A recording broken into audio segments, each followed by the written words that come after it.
Hi, hello, welcome. How are you? So glad you're here.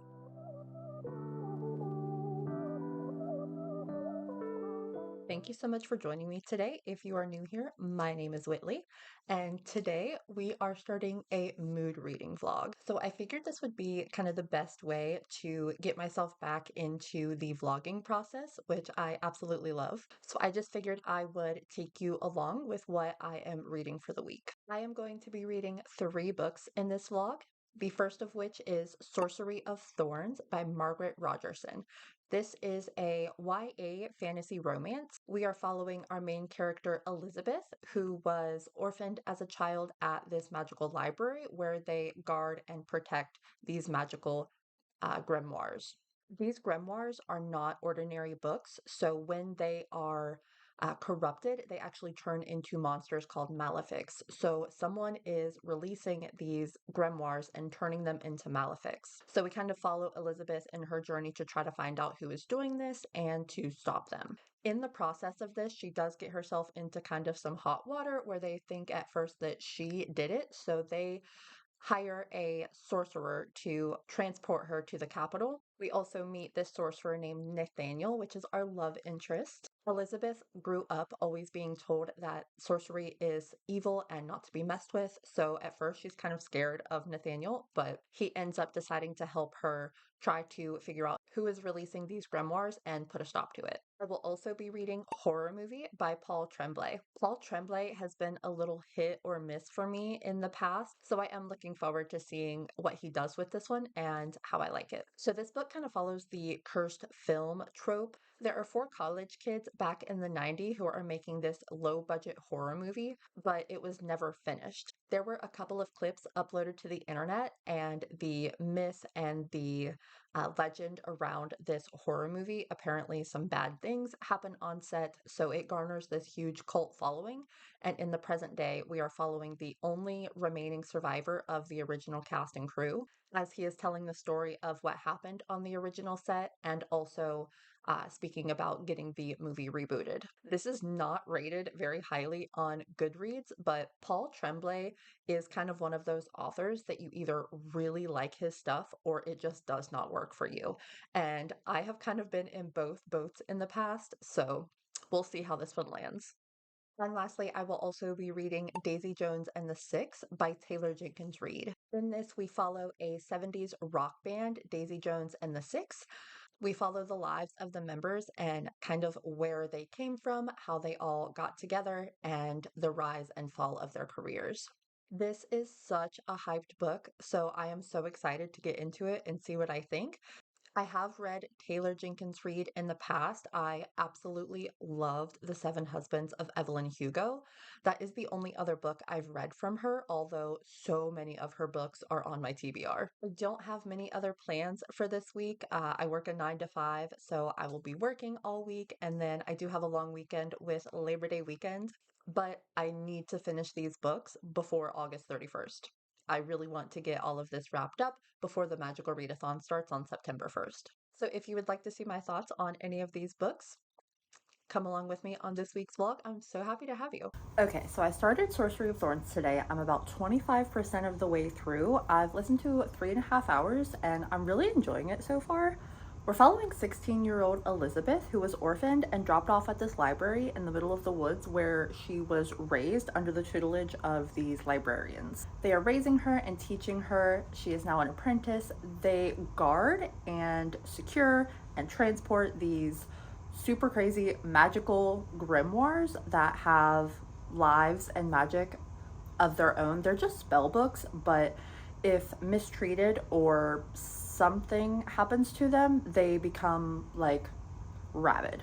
So we're in the library, and she has this role model character who is the chancellor, I think. One night she wakes up in the middle of the night to find that the library is empty. Everyone's asleep, and her role model is dead in the grand foyer. The doors have been flung wide open, and there is a super powerful grimoire on the loose headed to the nearby town. Usually when this happens, they ring the alarm bells, all of the higher up wardens come and secure the book. But she knows if she does not do something, that book is going to make it to town and a lot of people are going to die. So she decides on her own that she's going to go stop this grimoire. She does, but in doing so, she kind of makes herself look a little guilty because she was the only one that was awake. She has her dead role model's sword in her hands. And the leader of the library already didn't like her very much. So now they are sending her to like the capital to meet with the chancellor to stand trial. She's being transported by a sorcerer who, in her growing up, has always been told that they are evil, devil worshipping creatures that cannot be trusted and are just pure evil. So at first, she's clearly terrified and keeps trying to get away, but she learns very quickly you cannot escape a sorcerer. So on their journey, they are actually ambushed by a horde of lesser demons who are trying to kill Elizabeth, which you wouldn't think would be a very good thing, but it actually proves her innocence. So she's no longer being questioned, but the chancellor still does want to see her to kind of get her story and to see what's happening, because apparently this is happening at other libraries in other towns as well. So someone is clearly releasing these grimoires and is up to no good. But it seems like the more time she's spending with the sorcerer, whose name is Nicholas, I believe, that she's starting to realize that what she was taught growing up about sorcerers being truly evil may not be the actual case. And it seems like the more time she's spending with Nicholas, the sorcerer, she's starting to realize that maybe everything that she was taught at the library isn't 100% true. Nathaniel is also always accompanied by his friend. He's actually like a servant. His name's Silas. He's a small, strange man with different kind of powers than Nathaniel, but he's super cute, and I really like all three of these character dynamics together. There hasn't been anything like super unique or fantastic happening yet, but I am enjoying the plot so far. I'm really liking the characters. I am looking forward to seeing Elizabeth and Nathaniel's relationship kind of grow, and as she learns more about him, kind of accepting who he is and vice versa. I also love that Elizabeth is just a little bit taller than Nathaniel. As a 6 foot tall woman, I love the representation. And you can clearly tell that Elizabeth is getting kind of more comfortable around Nathaniel and is maybe starting to let her guard down, because when they get into the main town, she kind of sees how no one is fearing Nathaniel, and him being a handsome 18-year-old, he is actually like a super eligible bachelor, and she keeps hearing that all these women keep approaching him, and she's just not sure how she feels about that. I'm going to go make dinner. I am going to listen to some more of this as I cook. I am looking forward to seeing where this story goes and see Elizabeth and Nathaniel grow closer. I will let you know my thoughts when I get a little bit further along.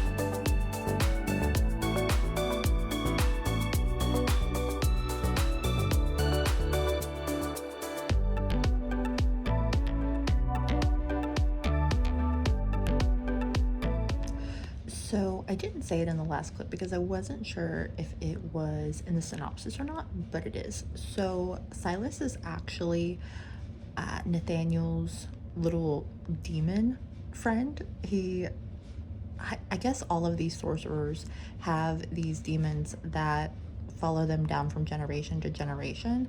So Silas has actually like watched Nathaniel grow up, and now that Nathaniel is the only person in his family, he fell to Nathaniel. And I am just loving Silas so much. He is so cute and he's so sweet for a demon, you know? And he is the biggest Elizabeth and Nathaniel shipper. It is adorable. I think I'm about 40% of the way through now. The plot is definitely starting to thicken. We kind of know who is behind the library break-ins and releasing the grimoires, but we don't know why or what their end goal is. I'm not super invested in the romance yet. I feel like I may get there, but as of right now, I'm not like super invested in Nathaniel and Elizabeth's relationship. I am really liking it so far though. I really like the writing style. Elizabeth and Nathaniel went their separate ways for a while, but they have found their way back to each other, and Nathaniel is just so clearly trying not to catch feelings. Like he's trying to stay away from her, trying to distance himself because he knows that if he lets himself get closer to her, that it's gonna be a problem. And Elizabeth has lived such a sheltered life.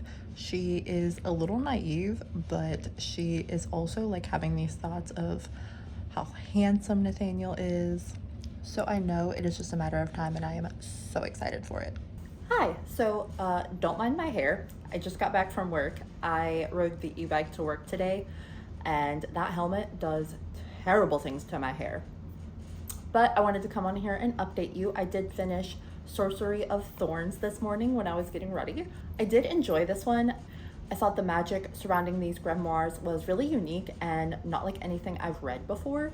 So these books have the souls of previous sorcerers in them, so they are living, sentient, they can make their own decisions. And I thought it was really interesting that anything that happened to these books, whether it be something physical or even something like emotional to the book, was enough to turn them into these horrific big monster beasts called malefics. It was quite a cozy read. I did like our main character, Elizabeth. I liked being in her head for most of the time. Again, I absolutely adored the tall representation, and she was kind of clumsy and awkward, but like not in a cheesy, like cringy way. It came off as like really sincere to me, but she was also kind of a badass. Like she's super strong. She is so persistent, never gives up, and willing to kind of throw herself into the line of fire for the people that she cares about and for the innocence of this kingdom. I don't know, her heart just felt like so pure to me. The romance was cute, if not a bit forced. It definitely didn't have me like kicking my feet or like super excited at any point. I'm not gonna lie though, every single time Nathaniel called Elizabeth an absolute menace, it did put a smile on my face. So there's that. And with her like feral, clumsy nature, that happened quite a bit. So I did enjoy that aspect. I enjoyed seeing Elizabeth go from being like scared of Nathaniel to kind of being the only person that she feels like she can rely on and trust. And then obviously to the love that she grows for him, which I feel like the steps between trust and love happened a bit fast and kind of without much context, but I mean, it was still cute for what it was. And Nathaniel is like this nonchalant, snarky, arrogant bachelor. His family's reputation is like really dark, and I really liked seeing his struggle with wanting to not spread that darkness in himself and to the people around him. And there may be something a little wrong with me because I'm sure that other people have this as well. It's probably pretty common, but I just feel like there's always something wrong with me when I say that I absolutely love when a character has a tragic backstory. Like the traumatic background that gives them nightmares and like makes them not be able to sleep at night, like I eat up every time. We did get a little taste of that in here, but I do kind of wish that it was explored a bit more and Elizabeth kind of would have been more a part of those scenes. But that's just like a super specific trope and like niche thing that I love reading about. So maybe that's just me. Like when a character has to come in and comfort another character after a nightmare, like, oh my gosh, yes, give me it every single time. It never gets old for me. And lastly, we had my favorite character, the star of the show in my opinion, which was Nathaniel's grumpy little demon companion. I mean, I will admit he was a little cliche, he's a demon and on the outside he's all like, oh, I don't care about anything, I don't care about anyone, the only thing I care about is myself. But every action that he takes negates that so much. He's so protective and he acts like he doesn't like the attention or the adoration of Nathaniel and Elizabeth, but I think he secretly loves it. And as I said in my earlier clip, he is just the biggest Nathaniel and Elizabeth shipper, and it was just so funny to watch. Like I felt like he had Elizabeth in one hand and Nathaniel in the other, and he was just like shoving them forward trying to get them to kiss. He was like so sneakily trying to like get them into rooms together, and it was just really cute. I really liked Silas. So I really did like all three of their dynamics as our little hero group, but I don't know, there was just something about I don't know if it was the writing or what, but I don't know. The world and the atmosphere just kind of felt a little flat to me. There wasn't anything wrong with it, and I did enjoy our characters, and there were a lot of things that I liked about it, but nothing exactly blew me away. I think it could have used more action. I think the ending felt a bit rushed, and the climax was really short. There was definitely a couple of predictable aspects of how that climax was gonna get resolved. And the villain. The villain was just so cookie cutter, like Dr. Evil level, like I'm gonna sit in my round chair, pet my cat, like cliche villain.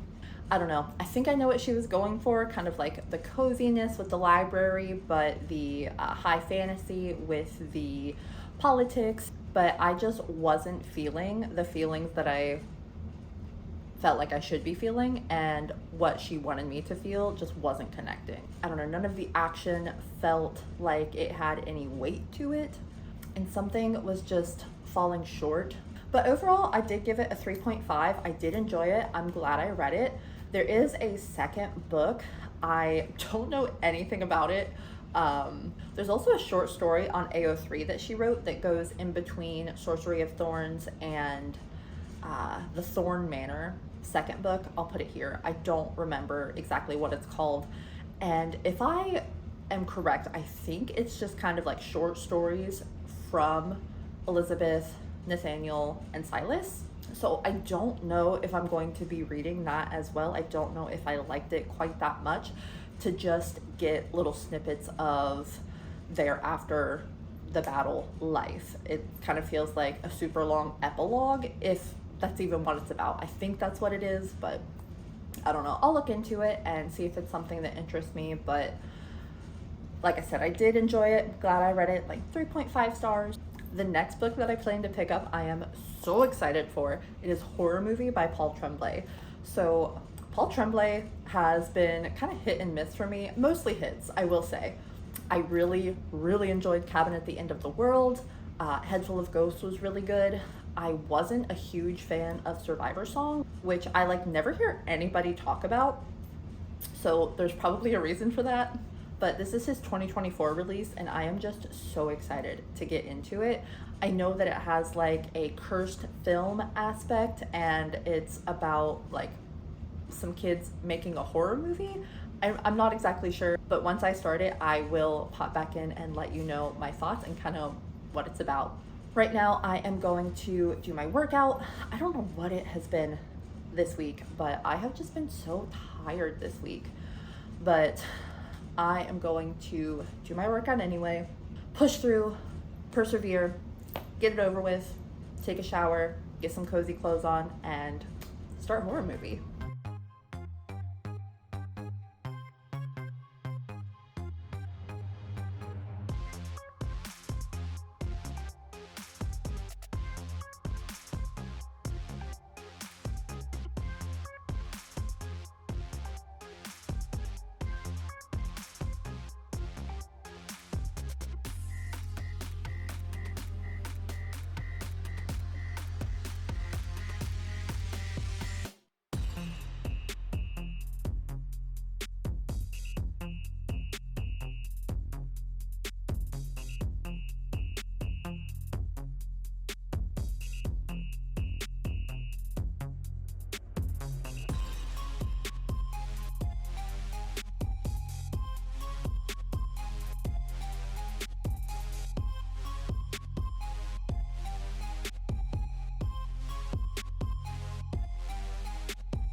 So I did do my workout last night, and after I got in the shower and had dinner, I cuddled into bed and started Horror Movie.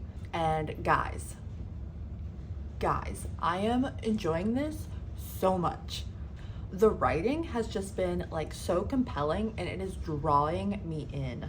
So, if you don't know, this is a book about a horror movie that was made in the 90s by these four college students.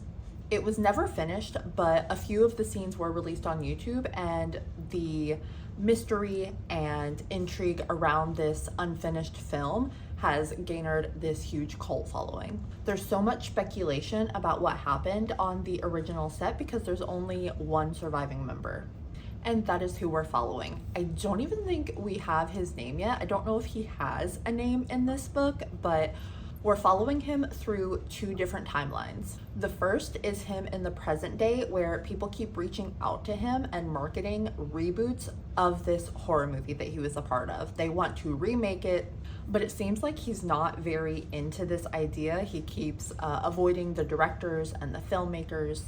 Where I'm at right now, he's actually meeting with a woman that I think has some promise. So I'm thinking this might be the one that they can actually come to an agreement together and start to remake this movie.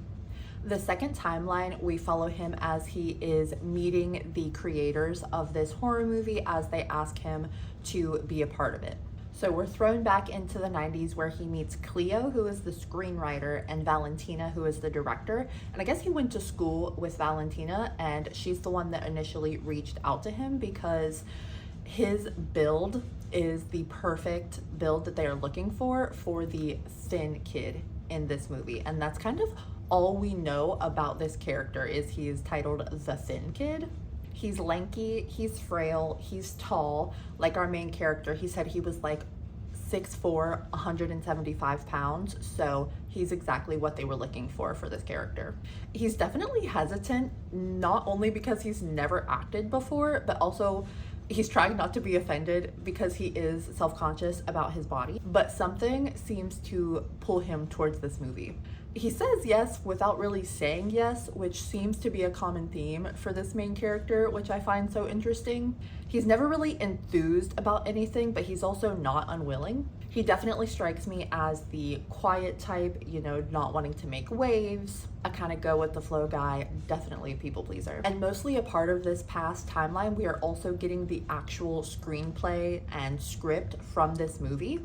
And strangely enough, this movie actually follows, I don't know if it's supposed to be like a real drawing from them playing themselves as the characters, but they are named the same. So we have Cleo, we have Valentina, we have the Thin Kid, and then we have a fourth student named Carson. The film is loosely based on an actual event of Cleo's, who, reminder, is the screenwriter. So she actually wrote the script. She has this abandoned school that in high school, her and a bunch of friends and everybody at her high school really used to go to this abandoned elementary school and kind of hang out.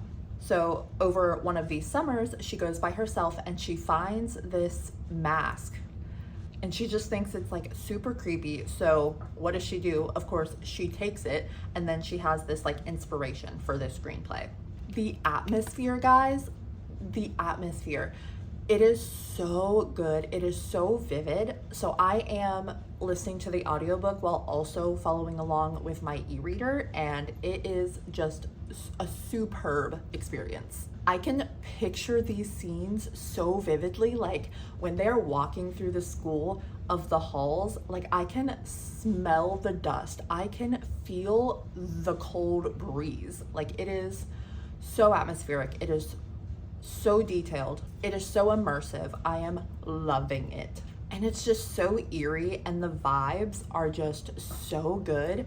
Not much has happened in the screenplay yet, but I can tell that nothing good is going to happen in this school. Speaking of the audiobook, it is phenomenal, especially during these screenplay script parts that are actually supposed to convey the movie scenes.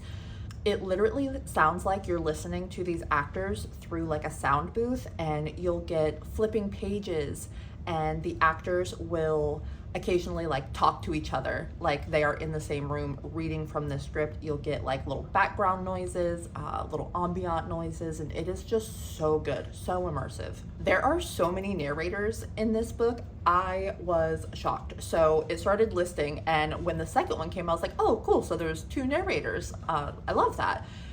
And then another one came, and I'm like, oh. And then they just kept naming names and kept going. And I'm like, oh my gosh, there's so many people credited on this audiobook. And I was shocked.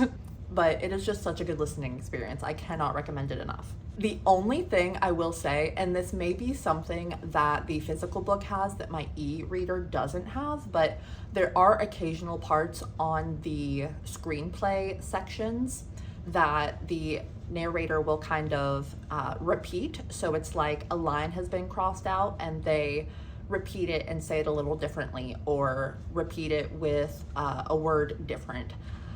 I'm not seeing any strike throughs on my e-reader, but if that is something that the physical book has, that makes sense. But if it doesn't, I'm not quite sure why they do that. That is my only complaint. So needless to say, I am loving my experience. I am so excited to see where this is going to go, both in the present day, kind of where this remake is going to go and how they are going to go about remaking this movie, but especially in the past to figure out what happened and why this movie is so infamous. The movie, not movie, because it was never completed. Like, there's just scenes floating around YouTube that people have grabbed onto and created this mythos around. So I will definitely be continuing that tonight. So at first I was initially listening to this purely audibly, but I did kind of find that some parts I was getting a little lost with all that was going on. Not that I wasn't loving the crap out of it, but I felt like my experience could be enhanced by having that physical words in front of me to actually read along with. So I put the audiobook on pause. So I needed an audiobook to listen to while I was getting ready and on my commute to work. So I also started another book today, and I know you already know what it is from the thumbnail, but this was a complete mood read. I saw that it had become available on Libby, so I was like, yes, perfect time. So I started Daisy Jones and the Six. I absolutely adored The Seven Husbands of Evelyn Hugo. That is unfortunately the only other Taylor Jenkins Reid book that I have read yet. There are so many Taylor Jenkins Reid books on my TBR, but The Seven Husbands is the only one that I have read up until now. So I had every intention of just continuing horror movie as my audiobook only, but I was enjoying dual reading it so much that I didn't want to lose out on that, so I needed a new audiobook. So Daisy Jones and the Six is about a 70s rock band, and this is told in interview style, so we are following the story and the lives of Daisy Jones and the Six, her band. We get the story of where the band members came from, kind of how they came together, and each of their stories and lives throughout the years of being in this band together. The interview style of this makes it so easy to read, but also so compelling. We are getting so many people's perspectives. With it being an interview style, there are a lot of people that are being interviewed, but it is done so well that each person is so distinct and has their own voice. These characters just feel so real, and Taylor Jenkins Reid can just write. Like, she is so talented. Even with the entire thing told in just interview format, she manages to paint such vivid pictures and evoke such emotions, which is just so impressive to me. I am absolutely flying through this, eating it up. I am so invested in all of the characters' well-being and how their lives are just playing out in front of us, especially our two leads, Daisy and Billy. Oh my gosh. Again, they just feel so real. Like, they have so many shortcomings and they have so many issues, but you absolutely cannot help but root for them. And of course, we are getting the high life of the sex, drugs, and rock and roll, but we are also getting such the lows of addiction, of loneliness, of struggling with your self-worth, of just wanting to be seen and accepted and loved. There are so many bookmarks I have in the audiobook right now, so I can come back and highlight all of the lines. I have so many bookmarks in my audiobook right now because I'm going to come to my physical book and go through and underline all of the parts that I have just really connected with and have really enjoyed. There's a lot going on with each of these characters, but it also just feels so slice of life. I know the story arc is kind of the rise and the fall of this band, so I'm not sure my heart is ready for the fall. I do not want anything bad to happen to any of these characters, but I am about probably 60%. I'm on page like 240. So at this point in the book, I do kind of see where I do believe that I see where the trajectory of this fall is going to happen, and I just don't know if my heart can take it. So with the weekend ahead, it is Friday. I have two really good, intriguing books that I'm going to finish this weekend. I'm not sure which one I'm going to prioritize first. I'm probably going to finish Horror Movie first. I am so intrigued to see where this is going to go, but I'm absolutely loving both of my reads right now. What a time to be alive. This weekend, it is actually Labor Day weekend, so it is a long weekend, 3-day weekend. I would like to get both of these books done before the end of the month, which is Sunday, which is extremely doable, so I will finish these up this weekend. I apologize if you hear my neighborhood ice cream truck. It comes by like every night around this time. So disregard the creepy music in the background, but I think I might decorate for fall this weekend. I told myself and my husband that I was gonna wait until September 1st, but I mean, it's the 30th and the 31st. I'm close enough. My husband and I dance to this like every night when it comes through. Like, it's my favorite thing. Anyway, so I'm going to go do my after work workout. I'm going to get in the shower, get all cozy, and pick up one of these books. And I will let you know when I have some more thoughts.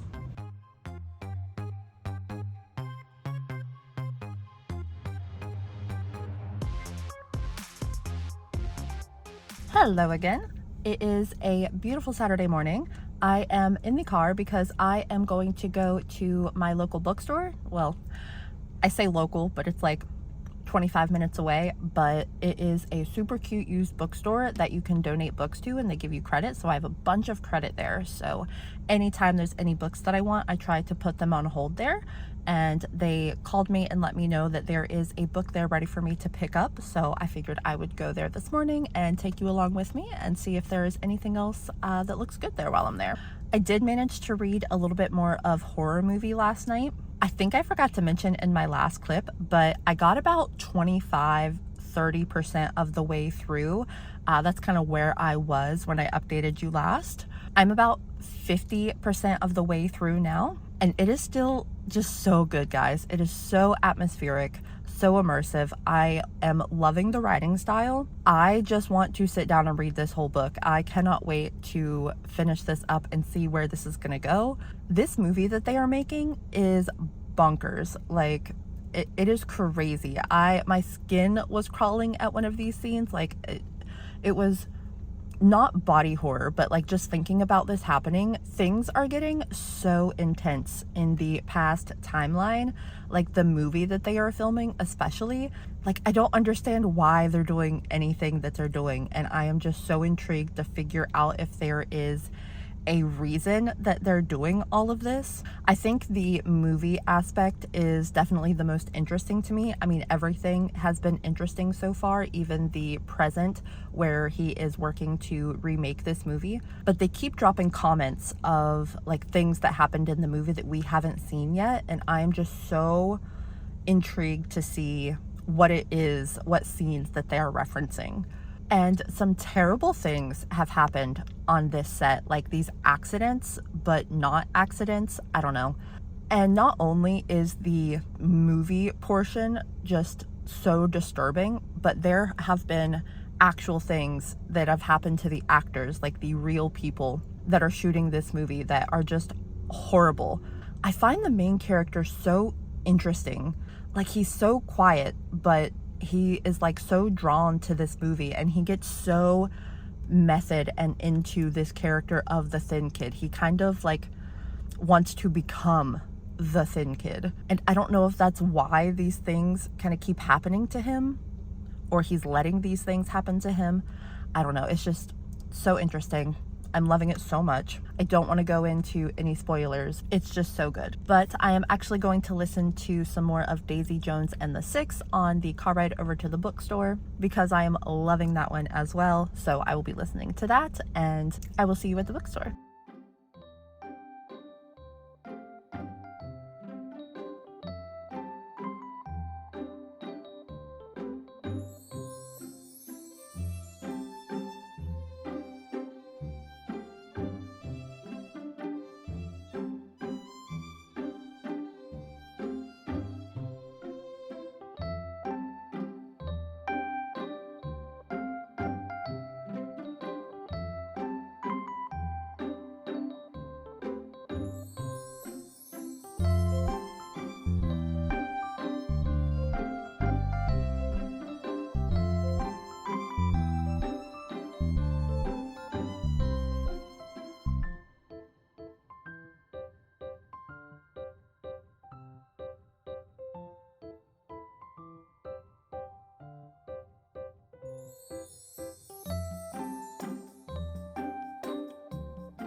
Guys, I came here for one book. Like, I don't know why I thought that I didn't need to bring a bag. I thought about it, but I was like, no, I'm gonna get like 2, maybe 3 books. Like, I'm gonna restrain myself. I was unable to do that. So let me give you a little book haul. I won't really go into detail about what each of the books are about because I need to get home. We have this catalytic converter in the back of our car because we had to get a new one. So we're going to take it to the junkyard and scrap it. And they close at 1, so I need to get home shortly. But I had to show you the books that I found. Okay, first we have Carrie by Stephen King. This is such a gorgeous cover. It's upside down. This is such a gorgeous cover. I embarrassingly have not read this yet. I have so many Kings that I need to get to, but this is at the top of my list. So finding this beautiful version was so exciting. Another find, another Stephen King, is the 3rd installment in the Dark Tower series. This is The Wastelands. I have been trying to collect every book in the Dark Tower series. I loved it so much when I read it, and I would love to reread it after I've read some more King because there are so many Easter eggs in this series that alludes to his other books. So I've been trying to collect them all. I have 1, 4, 5, 6, and 7 at home, and I now have 3. So now I am just on the hunt for 2. I had not heard of this book until walking into this bookstore today, but this is Make the Season Bright. It is a cozy Christmas sapphic romance, and I am so excited to get to this come Christmas season. Next is a series that I've been wanting to read for so long, so when I found the first book for like $1.50, I had to pick it up. That is The Ember in the Ashes. I think this is a YA fantasy series. I have just heard so many good things about this series, so I would love to give it a try, and I had to pick it up. Okay, so every time I walk into this bookstore, I have looked for this book, and it just flies off the shelves. So when I tell you that I like ran to this book, it is Fourth Wing by Rebecca Yarros. I have not started this series yet. I usually wait until all of the books are dropped and then I just binge series. But I've been wanting to get my hands on a copy of Fourth Wing for so long. I know that this is a super popular fantasy romance. It is set at a war college for dragon riders. All of those words are like buzzwords to me. I am so excited to find this copy and to add it to my bookshelf. Next, we have The Measure by Nikki Erlich. So I think all of a sudden, every single person on Earth receives a box in the mail with a piece of string in it. And the length of that string determines how long you have left to live. I have been so intrigued by this book and have been wanting to pick it up for quite some time, so super excited to add it to my shelf. It does have deckled edges, which not a fan of, but you take what you can get. So other than the Stephen King, the Dark Towers book, this is the only book that I found that I've actually read, but I loved it so much when I saw it, I knew I had to add it to my collection, and that is The Last Word by Taylor Adams.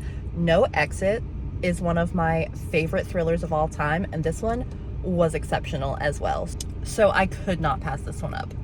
And finally, last book, guys, the one that I actually came here to pick up, the one that they had on hold for me, that is Funny Story by Emily Henry. So I have read two Emily Henrys before. I have read People We Meet on Vacation and Beach Read. Absolutely adored Beach Read, one of my favorite romances. People We Meet on Vacation was a bit of a letdown, so I am so excited to read through the rest of Emily Henry's books. So both of our main characters' significant others have dumped them to be with each other. So that's what initially brings these two characters together. I love Emily Henry's writing, so super excited to read this one as well. So happy about all my finds. It is such a beautiful stack. I'm so happy with it. I spent a little bit more money than I was hoping to. I got 8 books for like $45, so I don't think you can beat that. So I am going to go get rid of this huge hunk of junk in the back of my car, and I will check back in when I have an update.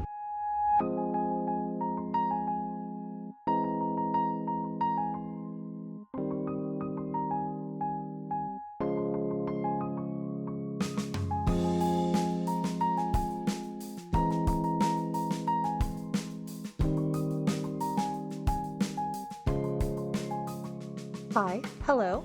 I am back and I have finished Horror Movie by Paul Tremblay and I loved it. Guys, it was so good. There were like these contradictions in the storytelling, which had me a little confused at first, but it just really goes to show how unreliable our main character is. It makes you question like everything that you've read up until that point. It really makes you question everything that you're reading and wonder what is true and what is just made up by this main character. And I kind of love that we never find out. There are just so many ways that this book could be interpreted, and it would make such a good book club book. There's so many discussions and theories surrounding this book, and I just think that is so cool. It did take me longer than I'd like to admit to realize that this book is kind of told as our main character's tell all memoir before the reboot comes out. So he is writing this book to us, which just opens up a whole nother avenue of questions as to kind of what his motivations are. Like, is he just over exaggerating everything as a clever marketing technique to try to get more people in the seats of the new reboot? Like, I feel like that might be part of it, but this book just went so many crazy places that cannot be all of it. Our main character is just so deep into this movie and into his character, he literally becomes obsessed. It takes over his entire life. And I just found being in his head to be so interesting. Like the lines between reality and the movie were so blurred for him and therefore for us. It was just so trippy and I loved it. I also really enjoyed the filmmaking aspects of this book, like seeing the screenplay written out and how it is supposed to look on the big screen. And then in the next scene, you're seeing how these actors are actually executing this and what's actually happening behind the scenes of this shot. Especially being such a low budget film, seeing their solutions to some of the problems that they had trying to make these shots look as real as possible was just so interesting to me. I always love seeing the behind the scenes for movies and kind of getting a look behind the curtain. So this made this movie just feel that much more real. I have seen a lot of reviews that are saying like the screenplay, the actual movie part of the book was the only good part, which it may have also been my favorite, but I truly enjoyed every aspect of this book. I sometimes struggle with dual timelines because sometimes it's like you're reading this one timeline just to get to the other timeline, but I did not feel that way at all in this book. Every single aspect and timeline of this book was so gripping and so intriguing. I was invested in both timelines the entire time. I am struggling kind of where to land on a rating for this one. It is definitely somewhere between a 4 and a 5. I'm just not 100% sure that it is that five-star read just because the contradictions did kind of take me out of the book. Like I almost had to go back and reread some of the sections. Like, am I remembering this correctly? And admittedly, one of the things I was not remembering correctly, I confused a character. So that one was my bad. But the other one, the main one in the book, the big contradiction where it's like, um, in the beginning of the story, he tells, like, this is how it happened. But then later in the book, he says another instance, no, this is how it happened, which really just shows the blurred lines of the reality and the movie for him and how really unreliable he is. But it did kind of take me out of the book a little bit. But I honestly think that was the point. It is kind of like a pretentious art piece on horror, but it was so well done, in my opinion. It was so innovative, so creative, so imaginative. It really made me feel so much like definitely confused, but I was also horrified at some parts. Like, I was sick to my stomach. I was like so happy during other parts. Like, it did do what it set out to do, in my opinion. After you finish it, you're just kind of sitting there like, what did I just read? I also loved the conversations of the art of horror and kind of why people are so drawn to it. And that movie theater scene, if you've read this book, you know, but there is a moment where we are viewing the movie as theater goers or as people in your apartment watching this movie. And I just thought that scene was so masterfully written and so interesting. And I put myself into the shoes of being a watcher in that moment. And it was just so unsettling. I definitely do see where this book is not for everybody. But if you like kind of the ambiguous, trippy, nothing is really quite explained, and you kind of have to draw your own conclusions as to kind of what you think the author was doing. I really do think you'll like this one. It just really worked for me. There are still a few Paul Tremblay books that are on my TBR that I haven't gotten to, so this just kind of makes me want to get to those even more. I also did get to listen to a little bit more of Daisy Jones and the Six when I was on my way and the way back to the bookstore yesterday. I am still loving it so much. They just released Aurora, their big album together, their biggest album, and I am definitely starting to see where the downfall is going to start to happen. Daisy is just such a hot mess, but like I just cannot help but love her. She does not care what anybody thinks. She is going to do what she is going to do, and you kind of can't help but respect that. I am so interested to see how her and Billy's dynamics are going to be going into this tour with their album just dropping.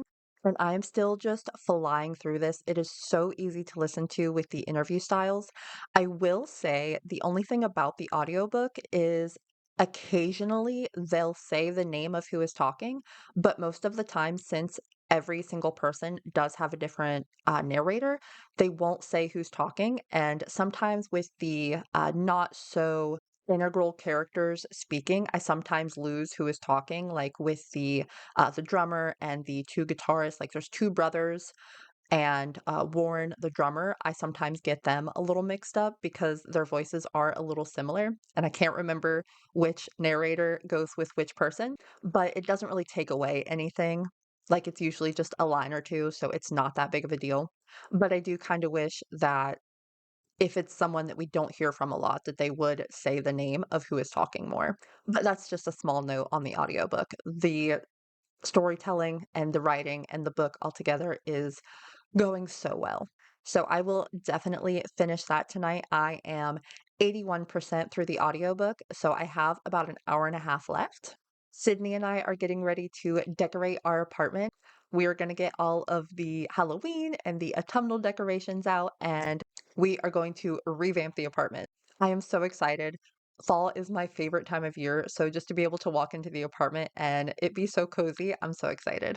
So I am going to go dig the decorations out of the closet. We are going to put up all our autumnal and spooky things, and I am just so excited to get into the autumnal mood. I will try to check back in with you tonight after I finish Daisy Jones and the Six, but if it's late, I'll probably check back in tomorrow. I will see you when I have an update.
It is the next day, and I have finished Daisy Jones and the Six. I finished it last night, and it is such a beautiful story. I loved this so much. I really loved the relationships in this book, even as tumultuous as some of them definitely were. This is such a character-driven book, and that is where this book shines.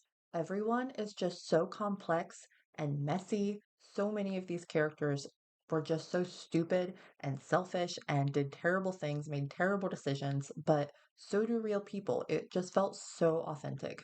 And the women in this book, so good. I loved the feminist themes. Every woman in this book was just so strong and powerful in their own way. They knew exactly what they wanted, they knew exactly what they didn't want, and nothing and no one was going to stop them from getting to where they wanted to be. But then they were just also so supportive of each other. I have to read you this line. Daisy said, I had absolutely no interest in being somebody else's muse. I am not the muse. I am the somebody. End of story. And that is just her to a T throughout the entire book. Also, Daisy says, it is not my responsibility to not turn them on. It's their responsibility not to be an asshole. And yes, preach. Also, Camilla in this book, she is Billy's wife. She is honestly just too precious for this world and she deserves better. But I can't fault her because she knew what she wanted, like all of the women in this book. She says, do you know what I decided a long time ago? I decided I don't need perfect love and I don't need a perfect husband and I don't need perfect kids and a perfect life and all that. I want mine. I want my love, my husband, my kids, my life. I'm not perfect. I'll never be perfect. I don't expect anything to be perfect, but things don't have to be perfect to be strong. I also thought the aspect of addiction was handled really well in this story. It really showed the glamour and allure of the drugs that were so mainstream at that time, but it also showed the devastation, the rock bottoms, and the heartbreak that comes with addiction. Daisy's best friend had such a beautiful quote. It says, but at some point, you have to recognize that you have no control over anybody, and you have to step back and be ready to catch them when they fall, and that's all you can do. It feels like throwing yourself to sea. Or maybe not that. Maybe it's more like throwing someone you love out to sea and then praying they float on their own, knowing they might well drown, and you'll have to watch. And God, Taylor Jenkins Reid can just write. It is just so beautiful. The whole thing was just so masterfully written. There was just so much grit and heart, and I totally understand why this book gets so much love and hype. I really thought that everything at the end was going to kind of come to a head and everything was going to kind of implode, but it really was softer and more heartbreaking than that.